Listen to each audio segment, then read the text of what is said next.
కౌలు రైతులకి హక్కు కార్డులు అనేటువంటిది జారీ చేస్తామనేది వైసీపీ ప్రభుత్వం వాళ్ళకి జారీ చేయలేసారు కదా. లక్షల్లో ఉన్న రైతులకి వేలల్లో ఇచ్చింది. అది కూడా రేపు రాయితీలు అంటే రుణమాఫీలు ఇటువంటి వర్తిస్తే వాళ్ళకి వర్తించనేటువంటి గ్రౌండ్స్ పెడతారు కదా. దీంతో ఒరిజినల్గా 40% మంది రైతులు రాష్ట్రంలో నష్టపోయే పరిస్థితులు ఏర్పడుతున్నాయి కదా. దీని మీద మీరు ఏమంటారు సార్? రైతుకి ఇవాళ రైతు సంక్షేమ పరిపాలన అంటున్నారు. గతంలో చంద్రబాబు నాయుడు గారేమో ₹1,00,000 రుణమాఫీ చేస్తామన్నారు. ఆయన అనుకున్న దాని ప్రకారం చేయటానికే చేశారు వాస్తవం. ఈరోజు జగన్మోహన్ రెడ్డి గారు వచ్చేసిన తర్వాత ఆ ₹1,00,000 4 భాగాలు చేసేసాడు. 4 భాగాలు చేసేసి సంవత్సరానికి ₹13,500 చెప్పారు. కానీ కేంద్ర గవర్నమెంట్ ఇస్తున్న 6,000తో కలిపి 13,500.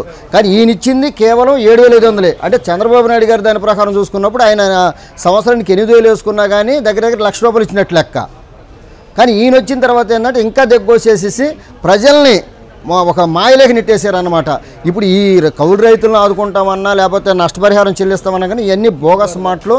వాళ్ళ రాజకీయ ప్రయోజనాలకు అనుగుణంగా ఉపయోగపడేటటువంటి వాగ్దానాలు తప్పితే కౌలు రైతులకు కానీ రైతాంగానికి కానీ ఏ ఒక్కరికి కూడా ఉపయోగకరమైనటువంటి కానీ కాదు.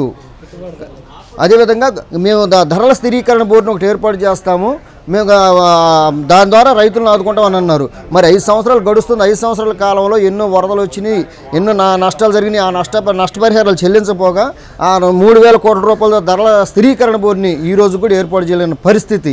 కాబట్టి ఇది చాలా దుర్మార్గం. అంటే ఎన్నికల స్టంట్గా చేసేటటువంటి వాగ్దానాన్ని దయచేసి ప్రజలు కూడా అర్థం చేసుకోవాలి. కేవలం ఎన్నికల వాగ్దానాలు మోసపూరిత విధానాలతోటి దీర్ఘకాలికంగా మోసపోవద్దు. ఈ యొక్క విధానాలకు వ్యతిరేకంగా రైతాంగం కానీ కార్మికులు కానీ సమస్త ప్రజానీకం పోరాడితేనే ఈ సమస్యలకు పరిష్కార మార్గం అనేది ఒకటి దొరుకుతుంది. ధరలు అకారణంగానే పెంచేస్తున్నారు. పెంచట్లేదనేటువంటి ప్రకటనలు మంత్రిత్వ శాఖతో కూడా బయటకు ప్రకటనలు చేయిస్తున్నారు పత్రికల్లో. దాంతో వేల కొద్ది వేలకు వేలుగా మధ్యతరగతి పేదవాళ్ళు కూడా కట్టే పరిస్థితి ఏర్పడి దీంతో రోడ్డున పడుతున్నారు కదా. దీని మీద ఏమంటారు సార్? ఈ విద్యుత్ ఛార్జీల పైన కేంద్ర గవర్నమెంట్ 2020లో విద్యుత్ సంస్కరణ బిల్లును ఒకటి తీసుకొచ్చేసింది.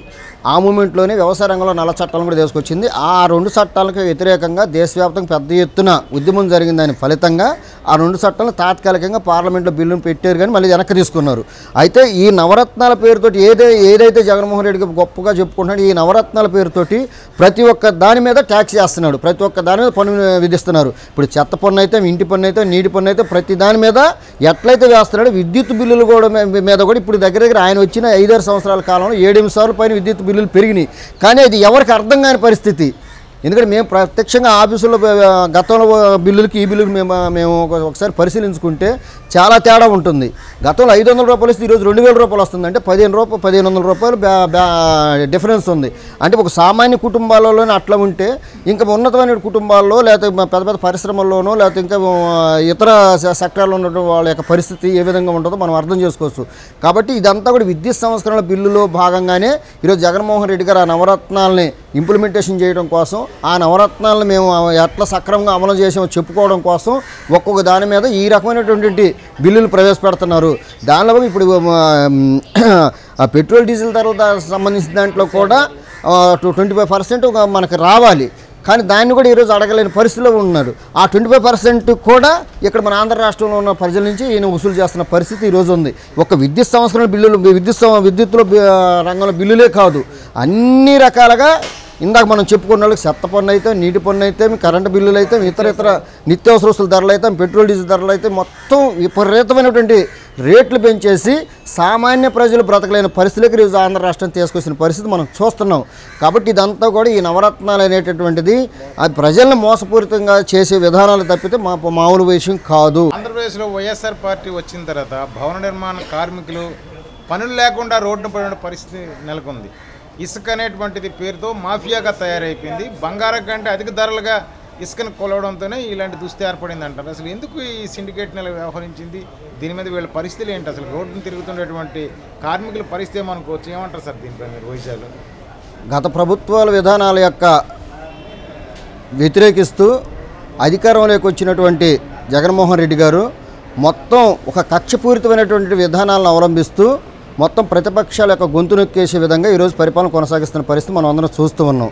అయితే అమరావతికి సంబంధించిన దాంట్లో అక్కడ ఒక రియల్ ఎస్టేట్ భూమి ఏర్పడిందని, ఆ రియల్ ఎస్టేట్లో ఉన్నటువంటి సామాజిక వర్గం మొత్తం కూడా కమ సామాజిక వర్గం వాళ్ళ యొక్క పునాదులు లేకుండా చేయడం కోసం ఈరోజు మొత్తం ఆంధ్ర రాష్ట్ర వ్యాప్తంగా ఉన్నటువంటి ఎవరైతే రియల్ ఎస్టేట్స్ ఉన్నారో వాళ్ళని మొత్తం ఈ రియల్ ఎస్టేట్ నుంచి బయటికి గెంటి వేసే విధానాలను రూపొందించే దానిలో భాగమే ఈరోజు ఇసుక ఒక దందా. మరి ఆ రోజు టీడీపీ గవర్నమెంట్ ఉన్నప్పుడు టీడీపీ గవర్నమెంట్ మొత్తం కూడా ఇసుక మాఫియా అని చెప్పినటువంటి జగన్మోహన్ రెడ్డి గారు ఈరోజు అదే ఇసుకని అడ్డం పెట్టుకొని వేల కోట్ల రూపాయలు ఈరోజు ప్రజాధనాన్ని కొల్లగొట్టేస్తూ మొత్తం ఇసుకని బంగారం కంటే ఇంకా ఎక్కువగా అమ్ముకుంటూ మొత్తం రియల్ ఎస్టేట్ని ధ్వంసం చేసేసి భవన నిర్మాణ కార్మికుల యొక్క పొట్టన కొట్టే పరిస్థితి మనం చూస్తూ ఉన్నాం. దగ్గర 2-3 కరోనా వచ్చేసిన తర్వాత ఒక 2-3 సంవత్సరాల పాటు భవన నిర్మాణ కార్మికులు ఎటు వెళ్ళలేని పరిస్థితులు ఎంతోమంది కుటుంబాలకు దూరమైనటువంటి ఉన్నారు, జీవనోపాధి ప్రమాణాలు పడిపోయినటువంటి ఉన్నారు, అనేక రకాల ఇబ్బందులు ఎదుర్కొంటుంటే ఆ ఇబ్బందులు కూడా ఏమాత్రం కూడా పట్టించుకోకుండా దాన్ని కేవలం ఒక వ్యాపార సరుకుగా మార్చుకొని ఈరోజు వైఎస్ఆర్ కాంగ్రెస్ పార్టీ నాయకులు దాన్ని వేల కోట్ల రూపాయల వ్యాపారస్తుకు మార్చిన పరిస్థితి ఈరోజు ఆంధ్ర రాష్ట్రంలో ఉంది. దీన్ని మేము తీవ్రంగా వ్యతిరేకిస్తున్నాం. అదేవిధంగా మొత్తం నవరత్నాల పేరుతోటి మేము ప్రజలందరికీ నేను బటన్ నొక్కుతున్నాను మీ అకౌంట్లో డబ్బులు పడతాయని అంటున్నారు తప్పితే అటు ఎస్సీ కార్పొరేషన్లో దగ్గర 24 పథకాలు ఎత్తేసారు.